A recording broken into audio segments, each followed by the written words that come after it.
Okay, feel free to start whenever. So welcome to the session on lattices and related problems. In the first talk will be on faster enumeration-based lattice reduction, root Hermite factor k to the 1 over k, 1 over 2k, in time k to the k over 8.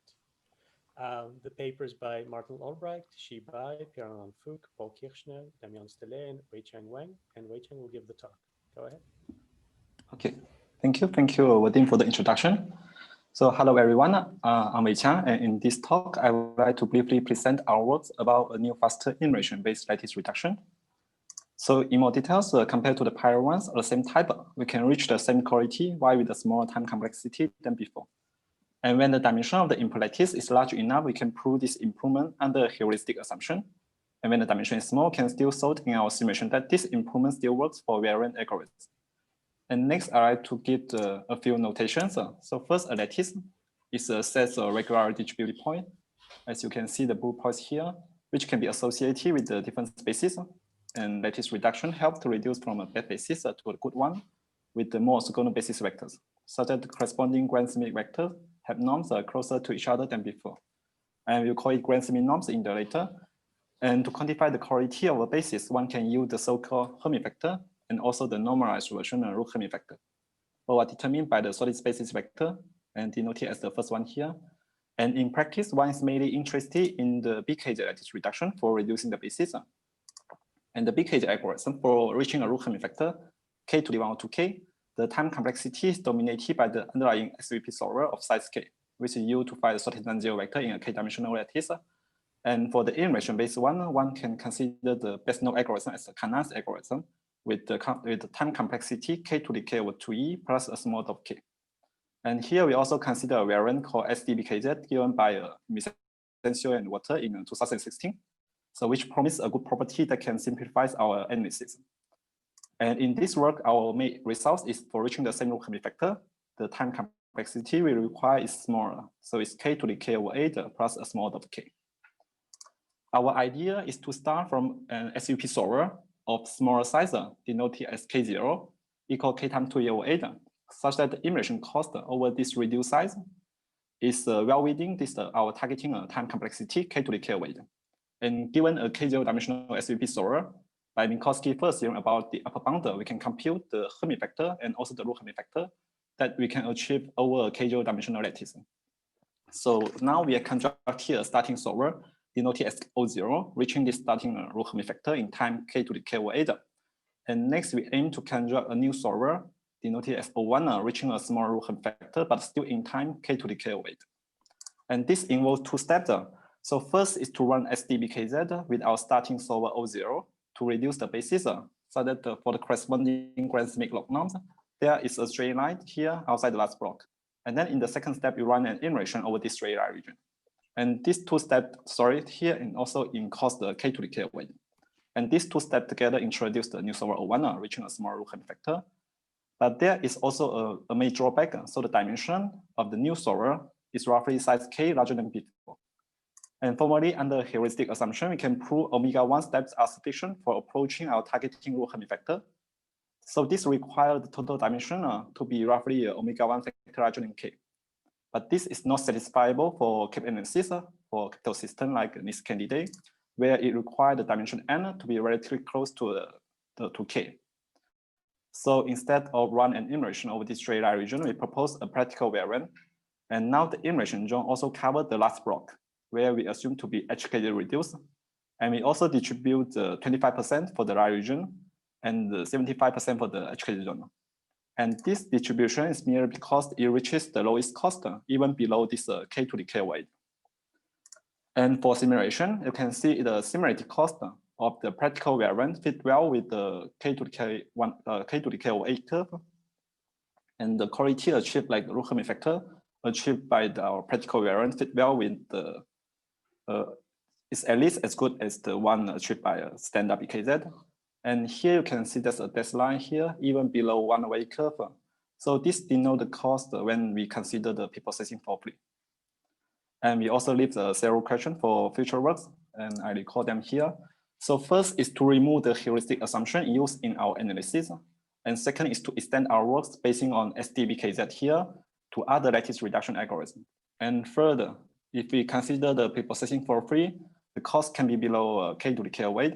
So is it possible to have the overall cost still be below this k to the k weight by maintaining the same quality? And last is about the cryptographic relevance of this work. So in this work, we only have a simulation analysis for this small dimension region. So it will be very interesting to have a formal analysis for this region. And then it will be interesting to study the new crossover point between inu-based and C-based lattice reduction for concrete parameter. So inu-based, one can consider our new algorithm, and C-based, one can consider the Jessica-based lattice reduction in both classical and quantum setting. And this completes my talk, and thank you for your attention. If you have any questions. Oh, thanks very much. Are there any questions, Michael, on Zulip?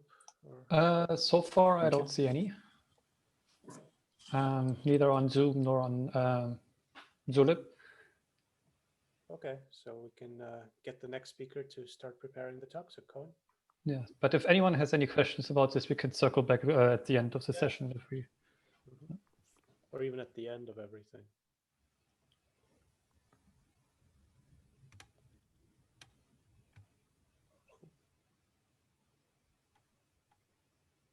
I think Noah asked the question, what's special about 8?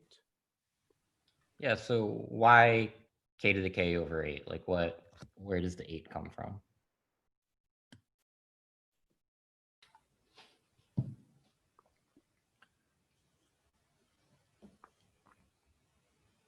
Wait, Chan?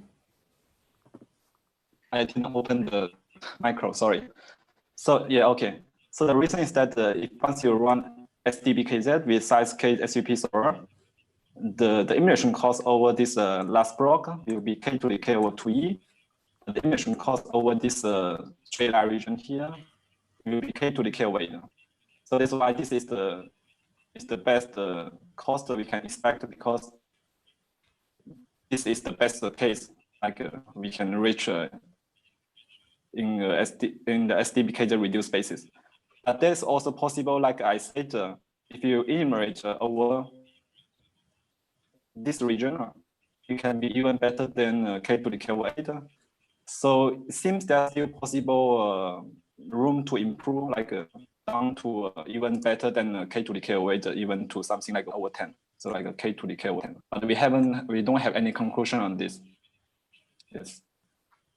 So I'm not sure if I respond to your question, Leo. Thank you. Okay. Thank you.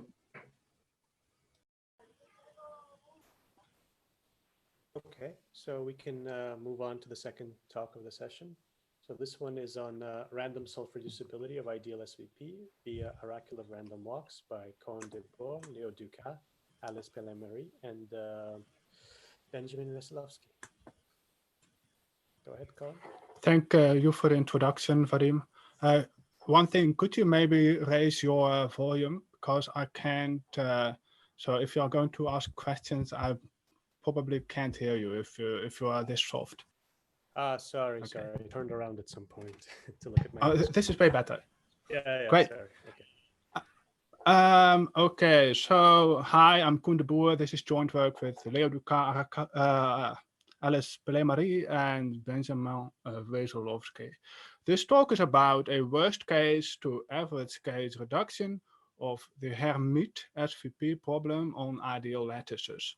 And we do this by considering the space of all ideal lattices of a fixed number field. And that is called the Arakelov class group. Okay. And and we travel from a worst case to an average case lattice, ideal lattice, by means of a random walk on this Arakelov class group, on this space of all ideal lattices. Okay, great. So in our result, we consider the Hermite SVP problem. The Hermite SVP problem is actually just the SVP problem, but we relate the shortest factor rather with the volume than with the shortest factor of that lattice. So And we assume for simplicity that our ideal lattices all have volume 1. We just rescale them so that they have volume 1. Okay. And our result can actually be applied to any number field, but it is particularly nice for the cyclotomic ring and the cyclotomic field.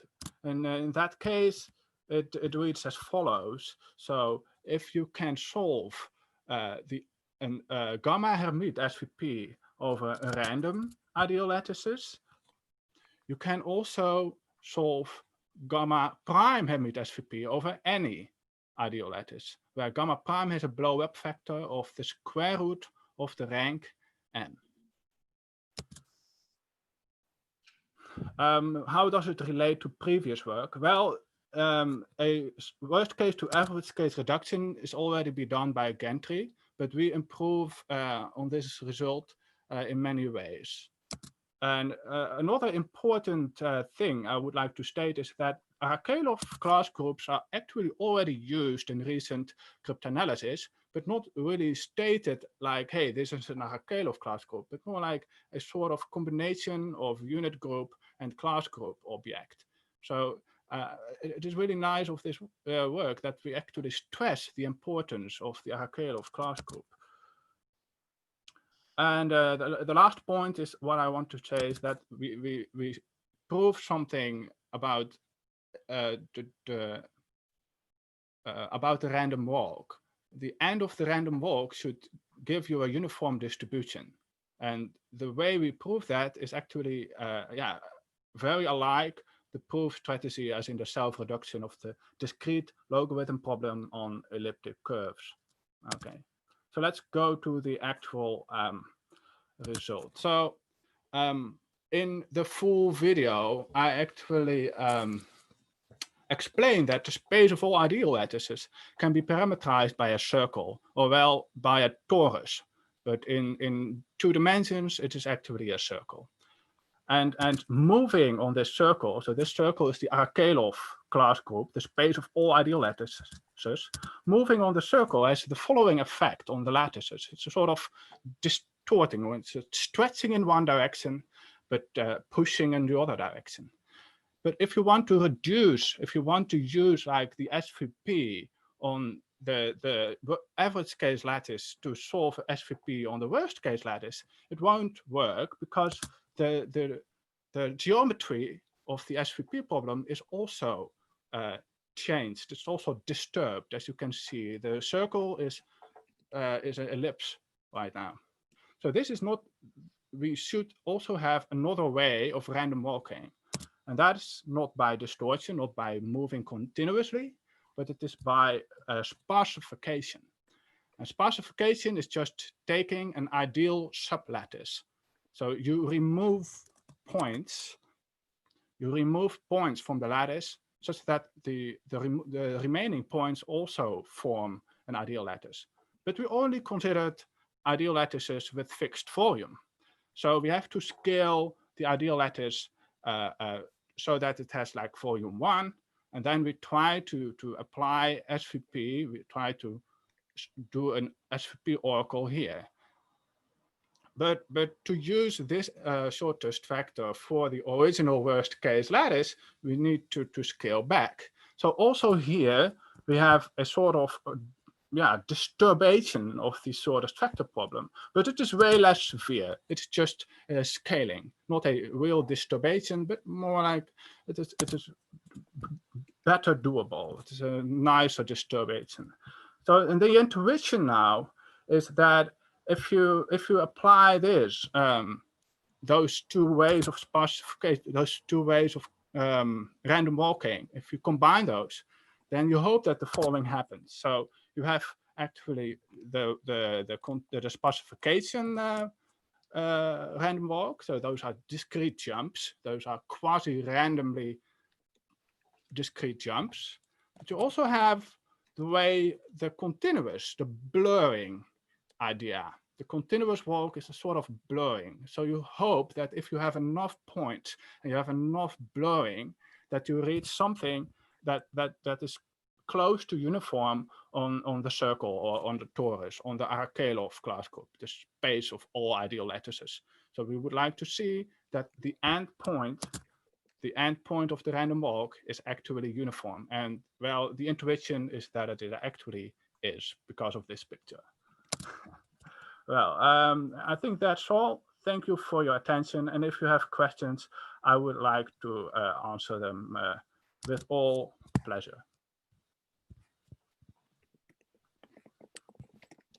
Okay, thank you very much, Koen. And so there's no question on Zulip right now. There's a short discussion on the previous talk, but on Zoom, people have pointed out that they really like your visualization of the math that's going on. So I wanted to also say that it's really nice animation. Also the full talk. I can only recommend everyone check out the full talk of this. Thanks. Thank you very much.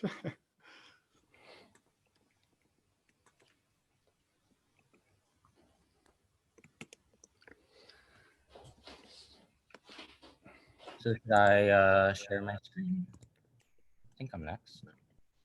Yeah, go ahead. So Michael, the discussion of the previous talk, do you want to do it now or? Maybe circle back at the end.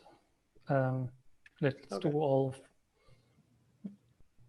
So you guys can see my slides and they're like in presentation mode? No. It's all Oh. black. That's annoying. Now it looks good. Not in presentation mode. Yeah, not in presentation mode. Okay, I'll just like share. Did you share a window or a desktop?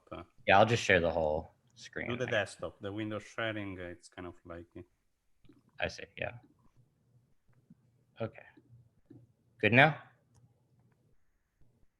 Looks good. Great. Yeah. Okay.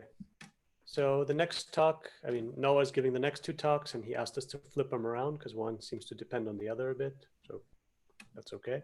So this talk is going to be slide reduction revisited, filling the gaps in SVP approximation by Divish Agarwal, Jianwei Li, Feng Nguyen, and Noah Steffens Davidovitz. Go ahead, Noah. Great. Thanks, Vadim. And also, I just want to thank Daniele and Tom for organizing a really excellent conference under unusual and unfortunate circumstances. So yeah, I'm going to be talking to you today about joint work with Devesh, Jianwei, and Feng about slide reduction. If you don't know about slide reduction, I'll tell you a little bit about it. It's really quite a beautiful idea. I can say that it's very much not due to me.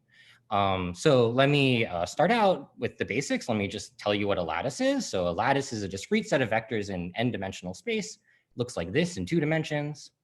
It's specified by a basis, B1 through Bn, of linearly independent vectors. So here's a basis for this lattice. And the lattice itself is the set of all integer linear combinations of the basis vectors. So we all know this, but I'm getting used to my notation. And of course, like sort of one of the fundamental geometric properties that we care about on the lattice is this lambda1 quantity. So this is the length of the shortest non-zero vector. So here's lambda1 for this lattice. And the computational problem that I'm interested in is SVP. So I want to find a shortest non-zero vector in the lattice. So here's a solution to SVP on this lattice. But I'm not interested in the exact problem so much. I'm more interested in the approximate problem.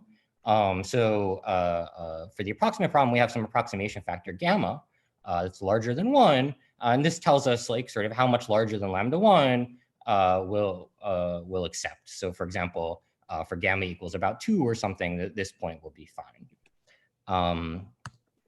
And of course, this problem is NP hard. I'm not going to show you a polynomial time algorithm. And one of the things that I love about this problem is that it's interesting for a ridiculous range of approximation factors from 1 to 2 to the n. For crypto, we're typically interested in gamma equals poly n. And just to note that in this talk, I'm going to talk about provably correct algorithms. So I'm going to say algorithms are better than are the best known, but they're only the best known if you want to prove their correctness. They're heuristic algorithms that outperform these.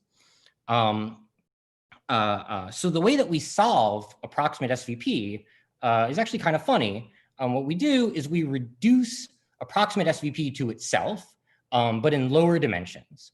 So we reduce gamma SVP in n dimensions to gamma prime SVP in k dimensions, where k is less than n. That's what makes this non-trivial. And gamma prime is less than gamma. That's what makes this sort of not a complete free lunch. So you all probably know the LL algorithm. LL is the special case of k equals 2.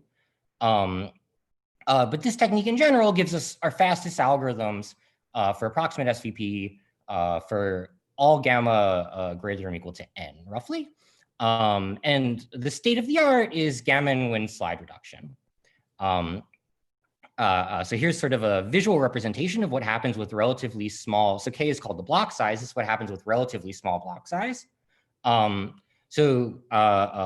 you can see here is the running time, or the constant in the exponent of the running time. And the x-axis is the log base n of the approximation factor. So the approximation factor is n to the c, and this is showing you c. And you can see that this function is essentially gamma to the n over k with these weird jumps from a rounding issue. And I've drawn 2 lines here because there's sort of 2 different, depending on which SVP oracle you plug in, you get different results. So the formal result that was written down prior, as far as I know, only had reduced to exact SVP oracle. If you reduce to approximate SVP oracle, you get better results. And we made this formal in our paper. So now it's written down, which is convenient. But more importantly, an issue with this is that there are jumps, which is quite obvious, right? So this is like a piecewise flat function. And that's because of this rounding in the approximation factor.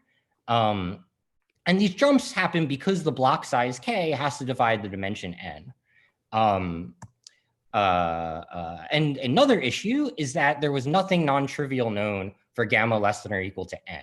So for gamma less than or equal to n, as far as we know, the problem is just as far as we knew, the problem was just as hard as the exact problem, or constant factor approximate.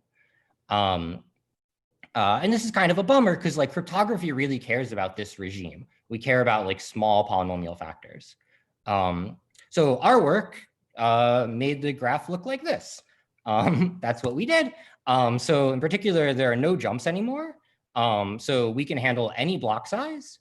The block size doesn't need to divide the dimension. And we get the exact same approximation factor, except we don't have this ceiling in the exponent. So that's fun. We also have an entirely different reduction that works in the regime where there are sort of fewer than 2 blocks, when the block size is larger than n over 2. And this lets us get non-trivial results below n. We get this approximation factor, n to the n over 2k in that regime. And this seems kind of natural because there's a real sort of natural barrier that comes at square root n, which is the best that we can do. That's kind of because, for the experts, that's because we apply Minkowski's theorem. And sort of once you apply Minkowski's theorem, you spend a square root n. So let me just show you in pictures how our algorithm works. I'm not going to explain what these pictures mean, but you can pretend your basis is upper triangular, and you can break your basis up into blocks. Slide reduction breaks your basis up into 2 different kinds of blocks, blue and red, that are represented here. They're SVP reduced and dual SVP reduced, and it gives you this sort of elegant little shifted, slided thing. We did this. So we added a green and orange block to the front, and our green and orange blocks are HSVP reduced. So we do a weaker thing to the first block, which we make a little bit bigger to account for the fact that we have some sort of extra dimensions because k doesn't divide n. So that's what we do for small block size. For very large block size, we do something else. So that's what I wanted to say. Thank you. Okay. Thank you, Noah. I guess you can get your next slides ready. Wait for questions. Okay. So again, so far, no questions yet. Maybe I have one. So you mentioned that this, this exponent with the -1 seems like minor at first sight, but you mentioned that, this corresponds to a polynomial factor that we really care about in crypto. Yeah. So does this work have any direct implications for crypto, or is it purely for understanding, or what's the? I mean, yeah. So It only has direct application for crypto if you require your adversary to prove that his algorithm works, right? If the adversary doesn't have to prove that his algorithm works, you can just run BKZ, which heuristically achieves roughly the same approximation factor. Or actually, you can solve Hermite SVP in almost all cases, in which case you can use your algorithm, right? Self-dual BKZ. Okay. But do you see any applications where this could, in practice even? No, but I mean, part of that's just because it's not implemented, right? It's plausible that it actually performs even better in practice. I have no idea. I guess you guys did some experiments with slide reduction at some point and found that it didn't perform incredibly well, if I remember correctly. But also not too bad, not as bad as was expected. I remember. But yeah, Leo, I guess, puts it nicely, says that it can give ideas for better heuristic algorithms in some sense. So, but I would classify that under giving a better understanding, I guess. So. Yeah, and my thought is just like, we want to understand this as well as possible because it's really important. Okay, fair enough. Cool, thanks. Okay, thanks. So here's Noah again, giving a talk on lattice reduction for modules, or how to reduce module SVP to module SVP, joint work with Tamalika Mukherjee. Yeah, so as Vadim said, this is joint work with Tamalika Mukherjee. She's a PhD student at Purdue. And I'm told nobody finds our title to be funny. I thought how to reduce module SVP to module SVP was a funny title. But anyway, so I'm going to repeat what I did in the last talk. I'm going to do it slightly faster.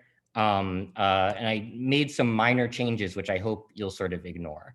But a lattice is the integer span of finitely many vectors, rational vectors. So again, here's a lattice, and it's the integer span. So it's some integer times y1 plus some integer times y2, et cetera. And again, like the sort of geometric property that we're interested in is the length of the shortest vector, or the short vectors in the lattice. So again, we're interested in solving SVP, not exact SVP, but approximate SVP. And again, this problem's interesting for a really wide range of parameters. But I'm not interested in solving SVP, for this talk, I'm not interested in solving SVP on any old lattice. I'm interested in solving SVP on a very specific class of lattices.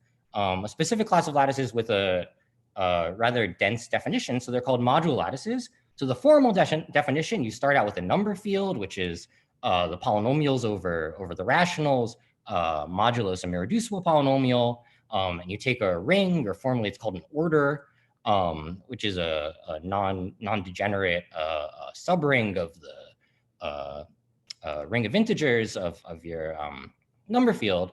And then a module lattice is the R span of finitely many vectors in K to the K. So before we had the Z span of rational vectors, now we have the R span of vectors that live over this number field. And K is itself an n-dimensional vector space over Q. So if we view K as Q to the n via some embedding, then this is actually a lattice. You'll notice that's closed under addition, which is all you need. So that means we can define things like short vectors. We can define lambda1, which is fun. And the number K, which is sort of the dimension of this number field, I'm lying slightly here, is the rank of the module. And that's sort of the key number that we care about. So that's the formal definition. Intuitive definition is much simpler. A module lattice is, it lives in Q to the Kn, and it's just some lattice that has some linear symmetries. In particular, you can apply a linear transformation to a lattice vector, and you'll get another lattice vector back. And the set of symmetries is exactly this ring R. Unfortunately, this definition has a lot of problems, but that's how you should think of it. They're just sort of very pretty lattices that are closed under, that are very symmetric, I guess. In particular, since module lattices are lattices, we can ask about solving SVP on them. So we can define gamma module SVP as the problem gamma SVP restricted to module lattices. And of course, like this only makes sense if you like specify which ring R you're talking about and which embedding, and there's all this mess. And it turns out that to break most lattice crypto that's used in practice, it suffices to solve gamma module SVP. In particular, if you want to break all remaining candidates for the NIST competition, lattice candidates for the NIST competition, module SVP is enough. So here's how we solve module SVP currently. It's not very exciting. We observe that gamma module SVP with a rank K module is an instance of gamma SVP in Kn dimensions. That's just because this is a Kn dimensional lattice. And then we apply lattice reduction. So in other words, we just solve this gamma SVP the way we normally would, which is to reduce it to a lower dimensional problem, like I discussed in my previous talk. And if we could do significantly better than this, then a lot of crypto will be broken in practice. Modulo an asterisk here, which is like hiding a tremendous amount, and read the paper and the citations therein to learn the current state of the art. So that's scary. So there's this fear that maybe modules are special. And if modules are special, then a lot of our crypto would not be as secure as we think it is. And you might previously have conjectured that it's just as hard to solve SVP on modules as it is to solve it on generic lattices. But that's actually not true in the rank 1 case. So in the rank 1 case, modules are called ideals. And there is now a long line of work, quite recent work, showing that there are faster algorithms for ideal SVP with even more asterisks. And this doesn't directly bake crypto, because for crypto, actually we care about higher rank modules. It also doesn't break it for other reasons, which is why there are many asterisks. But morally, there's sort of this boundary. If we want to break crypto, we need to go from rank 1 to higher rank. So here's a sort of natural approach to try to solve module SVP. Instead of reducing module SVP to SVP and then reducing SVP to itself, why don't we just reduce module SVP to itself? So why don't we reduce module SVP with rank K to module SVP with rank beta for a beta less than K? And this would be something like lattice reduction or basis reduction for modules. And of course, this diagram sort of commutes. So this would be like a strict improvement if we could do this, at least if all the numbers were the same. And of course, if we could do this for beta equals 1, we'd more or less break a lot of crypto up to many asterisks. And in a recent beautiful work, Lee, Pellet, Mary, Stella, and Wallet showed that this does work for beta equals 2. So beta equals 1 breaks crypto. They pull it off for beta equals 2. Maybe I can leave you in a little bit of suspense. I can say, oh, what are we going to do? Are we going to get beta equals 1? The answer is no. We get beta greater than or equal to 2. So we show that you can sort of trade off rank and approximation factor however you want, as long as you stay above rank 1. And you can think of this as, so we use slide reduction techniques like the techniques I discussed in the previous talk. And you can think of our work as sort of generalizing LPSW in the same way that slide reduction generalizes LLL. So this is the current picture. And the moral is that a module SVP oracle is just as good as an SVP oracle for solving module SVP.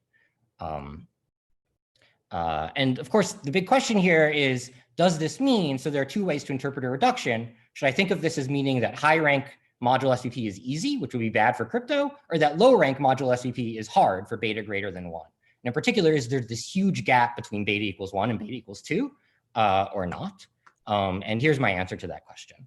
I have no idea. I think we should study it more. Thanks. I think I went significantly over time. Thank you, Noah. Are there any questions, Michael? Not that I could see any. No. Maybe I can ask one. So, I mean, you put a lot of asterisks there, but on the last slide where you put almost in parentheses, is the parentheses stronger than the? I mean, how almost is? Oh, so you lose a small polynomial factor. Well, for natural parameters, you lose a small polynomial factor in the approximation factor. Polynomial in the rank or polynomial in the dimension? In the dimension. In the rank. Yeah. So you lose like a factor of like square root n to the a over something like this. Okay. Okay, then, a question did come up on Zulip by Rohit Chatterjee. And I'm going to cite this. Can you briefly explain the reductions dependence on the underlying ring? Yeah. So we worked really, really hard. We actually just updated the paper so that it works for arbitrary orders, which is pretty fun. The geometry of the ring affects the approximation factor.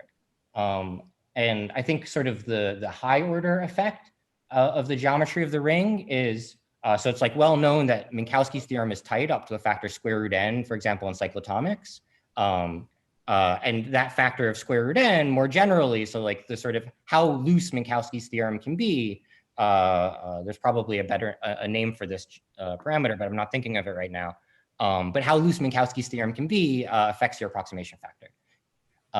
So if you take like a really, really wonky ring, then you'll get a bad approximation factor, although the reduction still does formally work.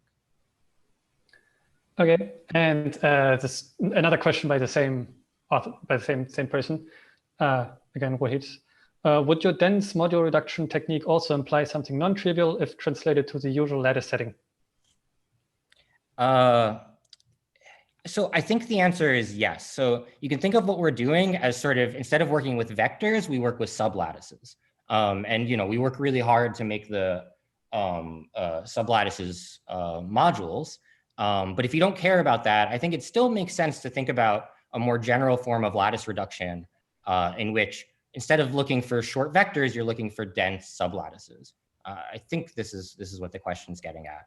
And I think our techniques just sort of immediately work for that. We kind of mentioned that in the paper, but I'm not sure how interesting it is. Maybe I didn't answer the question, I'm not sure. Okay, do we have time for more questions for him? Yeah, go ahead. Okay, so Leo is asking if there's any hope to eliminate the CN assumption on the number field. The what assumption on the number field? Oh, that's gone. So yes, there is hope. Actually, for this, we stole, we used ideas from LPSW, and LPSW, they work with K sub R, and if you do that, K tensored with R, and if you do that properly, you can get any number field. So yes. Okay.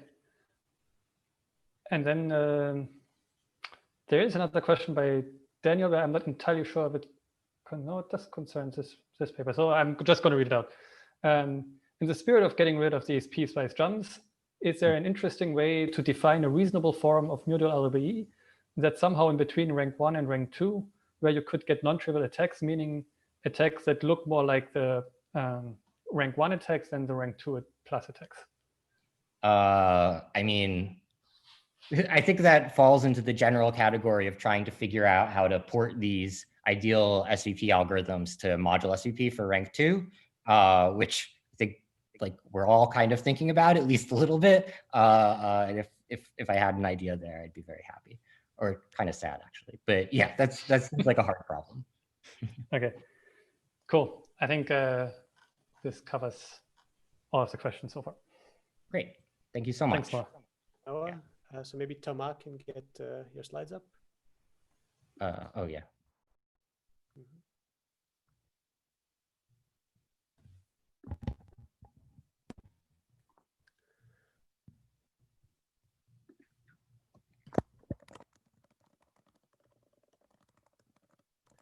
Yeah, can you see my screen? Hello? Oh. No, we can see you. Ah, okay.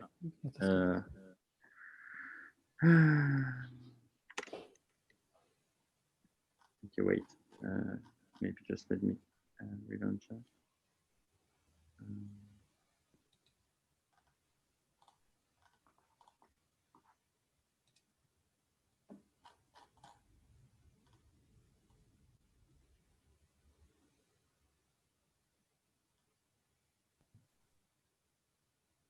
maybe while Thomas is setting up, Noah, what is the CM, or Leo, what is the CM assumption? Complex multiplication? Yeah, it's that the number field is a complex multiplication field. It basically means that the number field is closed under conjugation in a very specific way. So what's a number field that's not, for example? So like cube root of 2, so qx mod x cubed minus 2 is not, right? Okay. So these are all real? No. So it has a complex, it has these two complex embeddings, but you sort of can't get to one from the other, right? Okay. Okay. Thanks. Okay, I think Thomas ready now. Yeah, it's working. Yeah, sorry, Yep. sorry to reboot everything. Very good. Okay, so now next talk is by Thomas Espital, Paul Kirchner, and Pierre-Alain Fouque on fast reduction of algebraic lattices. And Thomas will give the talk. So thank you for the introduction. So yeah, so basically in this talk, I'm going to present some results on, this time not proved, but heuristic results on the reduction of algebraic lattice.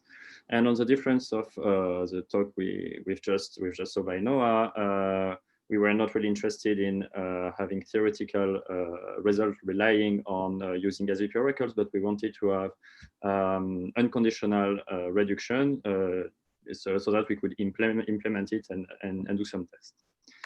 So, oh, sorry. Yeah, so just very quick recall on Lattice and LL because like everyone has done them just before. So recall that a lattice is a discrete subgroup of a Euclidean space, let's say R to the n. And another way of defining that, maybe which is more algebraic, is to say that it's a free Z module of finite rank, which is endowed with some inner product on the ambient space. And on lattices, we have this beautiful Minkowski theorem for the first minima, which asserts that if I give you a lattice, there exists necessarily a vector of short norm. So which is that up to the square root of the dimension close to the normalized covolume. Okay, so as you all know, finding this kind of short vector is a hard problem.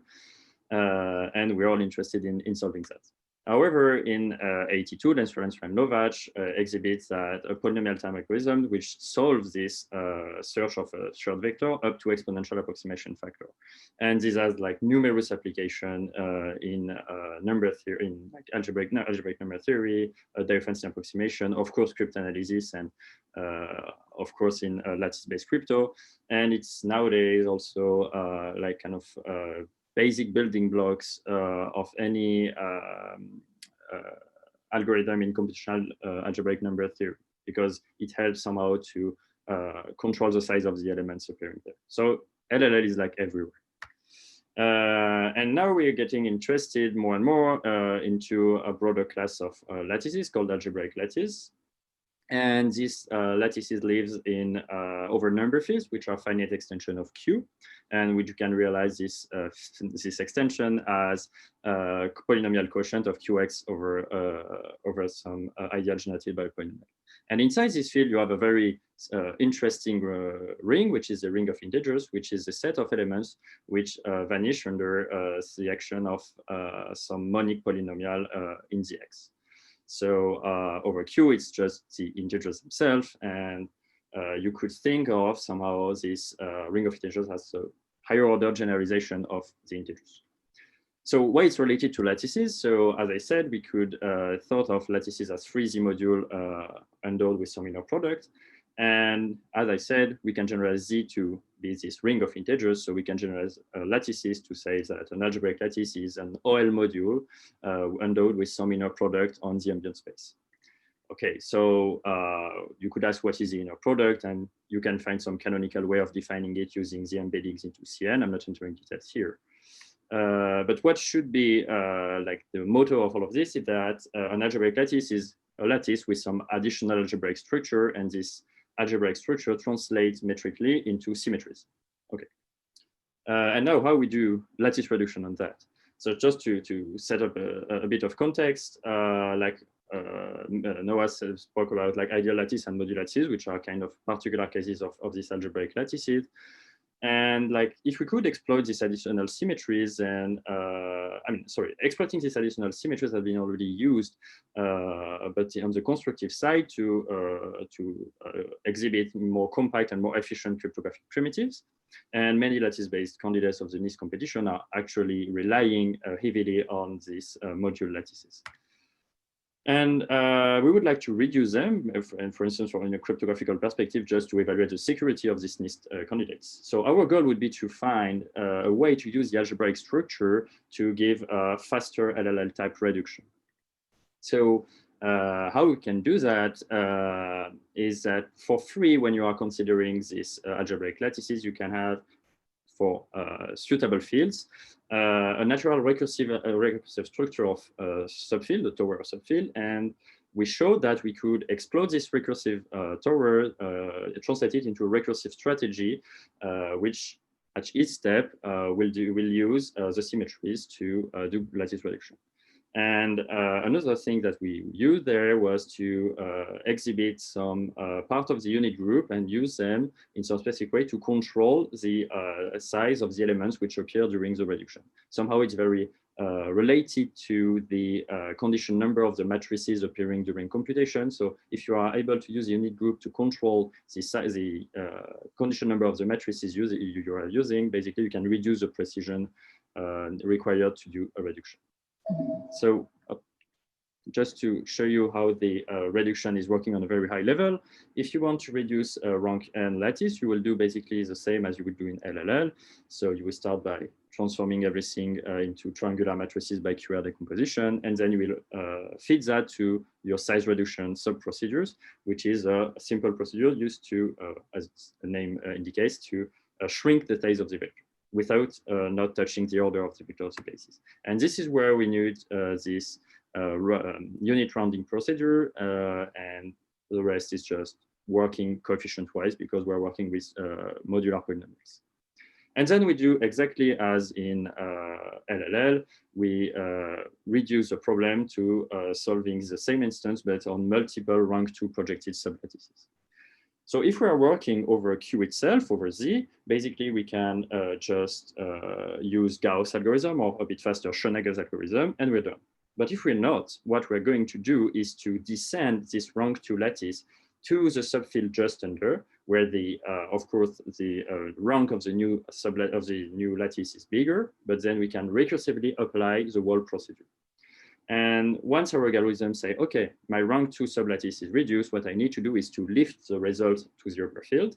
And this is done in the same with a generic Euclidean algorithm, which is generalized to work in number fields. Okay. And we can even do a bit of optimization on this. And all of this QR decomposition plus size reduction can be done with only half of the required computation using some additional structure, which comes from the symplectic symmetries that we can construct. So I will just say a word of that at the end. So if we analyze that in a heuristic way, because they are relying on some heuristic on the size of the elements appearing everywhere, basically you can prove that on cyclotomic fields, if we want to reduce a rank 2 lattice, we can do that in times O soft of n square b, b being the size of the bit size of the input. And if you use the state-of-the-art LLL directly on the corresponding lattice, it will require something in O soft of n fourth. So you gain a factor which is of the order of n squared.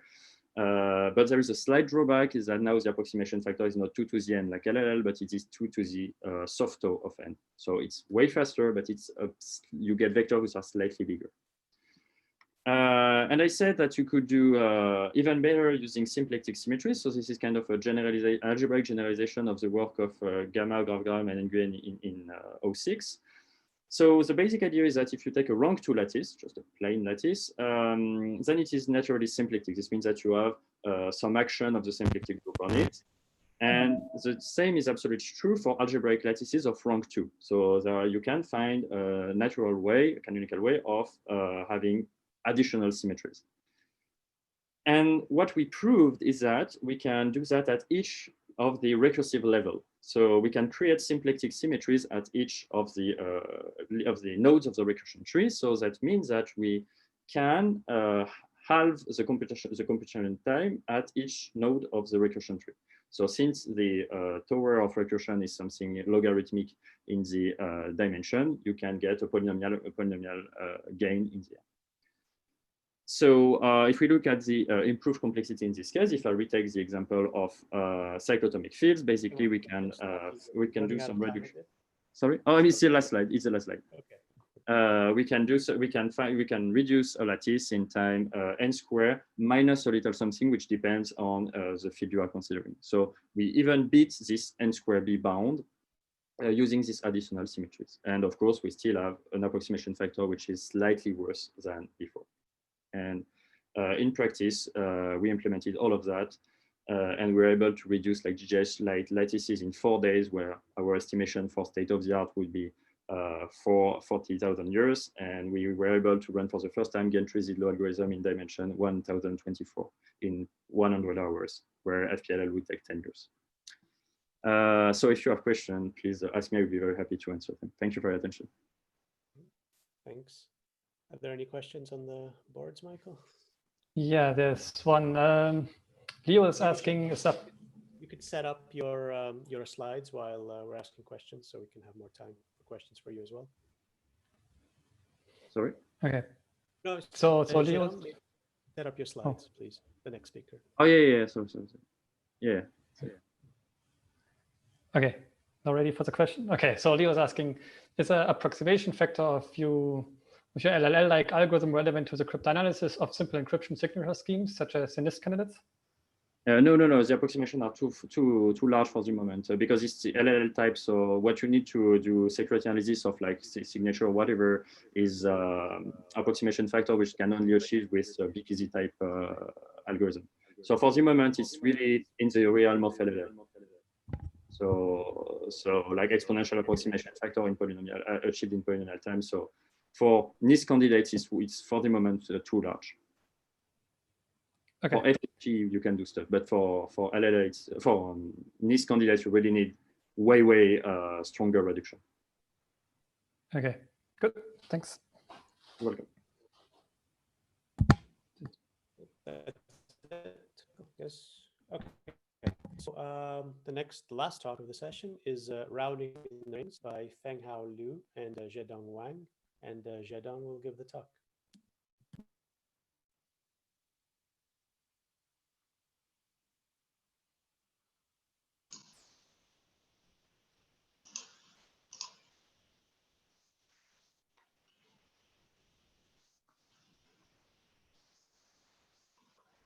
Okay, all right. So hello everyone, I'm Zhedong. I will talk about rounding in the rings. This is joint work with Fenghao Liu, and this work focuses on determining the hardness of LWR over rings. Okay, so let me start with the definition of learning with rounding over rings, which was firstly proposed by Banerjee, Piker, and Rosen in 2012. The ring LWR is defined with parameters P, Q, and the ring R. The search problem is to find secret S from given samples as AB, where A is a random element in R sub Q, and B equals to the rounding of A times S. The rounding of an element X with respect to P and Q is defined as the rounding of P over Q times X, then mod P. Okay, so the decision problem is to distinguish the pair of AB from uniformly random pair. Ring LWR has many crypto applications, such as pseudorandom functions, computational reusable extractor, loss trapped functions, and more. So it is important to determine the hardness of this problem. I summarized prior hardness results of plain LWR and ring LWR by the following figures. More precisely, we consider the hardness of these problems in two cases, with super poly modulus and with poly modulus. For plain LWR, the hardness results are more complete. However, in the ring setting, results are limited. Besides the basic reduction line of ring LWR from prior works, we can also show reductions of ring LWR with super poly modulus by the work of BPR12. And we can also show a reduction from search ring LWR to search ring LWR by the work of Bogdanov, Gore, Mesley, Richardson, and Rosen in 2016. But there are two main open questions in the ring setting compared with plain algebra. On the one hand, we don't know the pseudorandomness of ring algebra with Pauli modulus. On the other hand, the hardness of ring algebra or module algebra with leaky secret needs to be determined. Finally, it leads to point out that super Pauli modulus suffers worse efficiency and weaker security compared with Pauli modulus. So it is important to determine the hardest results for ring algebra with Pauli modulus. And our work exactly answers the two questions. So let me just state our results. We first introduced a new framework of algebraic LWR. In this framework, we consider a rounding procedure, rounding according basis, which is more flexible than original rounding according coefficient embedding. We also define a framework called Lattice LWR, which is inspired by the work of Piker and Pepin in 2019. And it encompasses various algebraically structured LWR, such as ring LWR, order, Pauli, module LWR, and more. And it shows that hardness of ring LWR implies hardness of others. So from this, we can focus on the hardness of ring algebra. Then we show a reduction from search to decision ring algebra with Pauli modulus. Finally, we show that the hardness of ring and module algebra under leakage. For ring algebra, we propose an attack for it under certain leaky scenario, and this idea is similar to that of the work of Bracker's et al. And for module algebra, we show reduction from decision ring algebra to decision module ring algebra, even with leakage. Okay, next I will introduce our main techniques. So let me sketch the pseudorandomness of ring algebra. The target is to show the reduction from search ring algebra to decision ring algebra. At high level, finding the secret S is equivalent to finding coefficients of S under basis. And our techniques are similar to that of LPR10. We choose the randomness of ring algebra. And our reduction path is as follows.